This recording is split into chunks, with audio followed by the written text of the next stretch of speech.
Hello दोस्तों, कैसे हैं आप। तो आज का जो नया ब्लॉग है वो यही सोच करके बनाया है कि क्या बनाया जाए। ठीक है, लेकिन कुछ बातें कर लेते हैं। तो मैं अभी नई नई यूट्यूबर हूँ और मैं आशा करती हूँ कि आप लोग के सहयोग से मेरा बहुत अच्छा हो जाएगा। और जितना भी मैं जानती हूँ और जितना मैं बनाने की कोशिश करती हूँ, मैं अपनी तरफ से अच्छा बनाने की कोशिश करती हूँ ताकि आप लोगों को पसंद आए। और बाकी तो समय बताएगा कि मैं कहाँ तक पहुँचती हूँ और आप लोग मुझे कितना प्यार देते हैं और सपोर्ट देते हैं। तो चलिए और करते हैं और बातें। और आज तो मौसम काफ़ी, बरसात तो आज नहीं हुई थी। और लेकिन गर्मी, उमस, कुछ भी कर लो, गर्मी कम होने का नाम नहीं लेती। तो अब मन को ये तसल्ली देती हूँ कि शायद अब जब बरसात ख़त्म हो जाएगी, सर्दी आएंगी, तो ही हमको इस उमस और इस गर्मी से राहत मिलेगी। ठीक है, तो आप लोगों का भी यही सोचना है जो मेरा सोचना है। मैं भी यही सोचती हूँ कि शायद सभी औरतों का जो किचन में काम करती हैं और जो पूरे दिन भर घर पर रहती हैं और घर का सारा काम करती हैं, वो लोग यही सोचती होंगी कि वो कब ये गर्मी कम हो और कब उनको राहत मिले। तो बस आज की बातें यही तक, और उसके बाद अब बनाते हैं खाना। और देखिए आज खाने में क्या क्या बनाती हूँ, चलिए करते हैं तैयारी।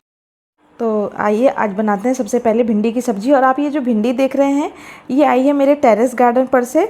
आप विश्वास करिए, मेरे टेरेस पर से ही आई है मैंने, क्योंकि मैंने पहले भी वीडियो में बताया है कि मुझे गार्डनिंग का बहुत ज़्यादा शौक़ है। और आप ये देखिए कि भिंडी तो मेरे पास और भी पड़ी थी बाज़ार से लाई हुई, लेकिन मैंने कहा नहीं, आज मेरे घर की भिंडी टूटी है क्योंकि ये बेशकीमती है, इसमें मेरी मेहनत है, टाइम है, लोगों के कमेंट हैं कि लोग कहते हैं अरे कुछ नहीं होगा, मत लगो, मत परेशान हो। तो इसलिए आज मैंने सबसे पहले अपने जो टेरेस पर से गार्डन में से तोड़ी थी भिंडियाँ, उसको काट लिया है और आज बनाऊंगी मैं उसकी सब्ज़ी। और जितनी बार भी लोग खाएंगे सबको बताऊंगी कि मेरे टेरेस पर से सब्ज़ी टूट करके आई है। और फिर कढ़ाई में कर लिया था सरसों का तेल गरम, और उसमें डाल दिया था सूखी हुई लाल मिर्च, साबुत वाली लाल मिर्च डालिए, थोड़ी सी हींग डालिए। इसमें जीरा का तड़का मैं बिल्कुल नहीं लगाऊंगी। और उसके बाद मैंने ये भिंडियों को गोल गोल काट लिया था। मैं ये सारी भिंडी इसके अंदर अच्छी तरीके से डाल दूंगी। भिंडी अच्छी तरीके से मतलब आप देखें कि मैंने पानी में से छान करके भिंडी को अलग रख लिया था और भिंडी बिल्कुल सूखी हुई थी। उसके बाद मैंने उसको कट किया था। अगर भिंडी गीली रहेगी तो उसमें लार ज़्यादा बनेगी। और इस तरीके से नमक डाल दिया, हल्दी डाल दी, साथ में डाल दिए सूखी हुई लाल मिर्च। और इसको बहुत अच्छी तरीके से आपको सोटे कर लेना है और बहुत अच्छी तरीके से आप इसको चलाते रहेंगे। इसको तब तक चलाना है जब तक इसका लार ख़त्म नहीं हो जाए भिंडी में। और आज मैंने, और फिर जब तक भिंडी बन कर के तैयार होती है, वो उसकी फ्लेम धीरे कर दी है, तब तक सोचा कि और क्या बना लिया जाए, क्योंकि भिंडी से तो होगा नहीं। तो उसके बाद फटाफट से काट लिए टमाटर और प्याज, और सोच रही थी कि क्या बनाया जाए साथ में। तो आज बना ली ये हमारी भिंडी बन करके हो गई है तैयार। और आप क्या करें कि जब भी भिंडी आप इस तरीके से कोई भी सूखी सब्ज़ी बनाएं, तो आप उसके बाद उसको कढ़ाई में इस तरीके से देखिए, कोई भी सूखी सब्ज़ी बनाएं आप मीडियम फ्लेम पर करके, और उसको साइड में चमचे की सहायता से साइड में लगा दें। उससे क्या होगा, जो एक्स्ट्रा तेल होगा वो रिलीज़ हो जाएगा। और आज बनाएंगे साबुत क्या छिलके वाली मूंग की दाल। और ये भी बता दूं कि मूंग की दाल हमारे घर से आई है, मेरे पापा ने भेजी है, क्योंकि वो खेती करते हैं। वो पहले सर्विस में थे, फिर रिटायर्ड होकर के घर चल के खेती करने लग गए हैं, तो उन्होंने भेजी है। और फिर चढ़ा लिया था कुकर, डाल दिया सरसों का तेल और जीरा, और उसके बाद डाल दिया उसमें बारीक कटी हुई लहसुन की कुछ कलियाँ, साथ में हींग डाल दिया है। और उसके बाद डाल दिए बारीक कटे हुए प्याज, और प्याज बहुत अच्छी तरीके से भून लेना है। तो मेरे पापा को खेती का बहुत शौक़ है, बात हमारी अधूरी रह गई थी, तो वो हमेशा कुछ ना कुछ गांव से भेजते रहते हैं, क्योंकि इतने साल सर्विस में रहने के दौरान वो खेती नहीं कर पाए, तो उनको खेती का बहुत शौक़ है। तो वहीं से आई है ये दाल। और उसके बाद डाल दिए थे बारीक कटे हुए टमाटर, और उसमें डाल दिए हैं सारे सूखे मसाले। सूखे मसाले में आपको ध्यान रखना है कि पिसी हुई धनिया बिल्कुल नहीं डालनी है। दाल जब हम बनाते हैं तो उसमें पिसी हुई धनिया नहीं डाली जाती है। मैं नहीं डालती हूँ, बाकी लोगों का मुझे पता नहीं है, क्योंकि मुझे धनिया का फ्लेवर उसमें बिल्कुल अच्छा नहीं लगता, पिसी हुई धनिया का। और उसके बाद मैंने डाल दिया नमक, मिर्ची, हल्दी, और अच्छी तरीके से डाल करके, और आपको इसको बहुत धीरे धीरे आँच पर अच्छी तरीके से मसाले को सेक लेना है। देखिए, जब मसाला सूख जाए फिर आप इसमें थोड़ा थोड़ा सा पानी ऐड करके और मसाले को अच्छी तरीके से पका लें। क्या होता है, जब हम सब्ज़ी बनाते हैं तब तो हम धीरे धीरे पकाते रहते हैं, लेकिन दाल है, दाल डाल देंगे उसके बाद तो ये इसमें पानी डाल करके ये पकेगी। तो इस तरीके से मेरे को ऐसा लगता है कि शायद मसाला हमारा थोड़ा कच्चा रह जाता होगा, इसलिए हम पहले से इसको अच्छी तरीके से भून लेंगे। मसाला जितना अच्छा भुनेगा, अरोमा मसालों का उतना ही अच्छा आएगा, टेस्ट उतना ही अच्छा आएगा।